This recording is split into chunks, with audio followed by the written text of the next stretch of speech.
kolela eza lokola singa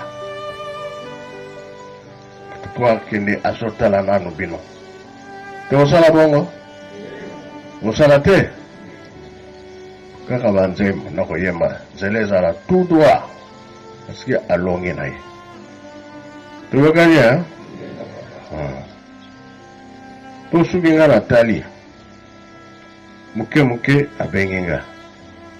nakanisi yango neti ndenge kaka papa mbanza alobaka na biso na papa mbenza na bato nyonso tozalaki na ndako abombaki te alobi nazali kokufa na ngai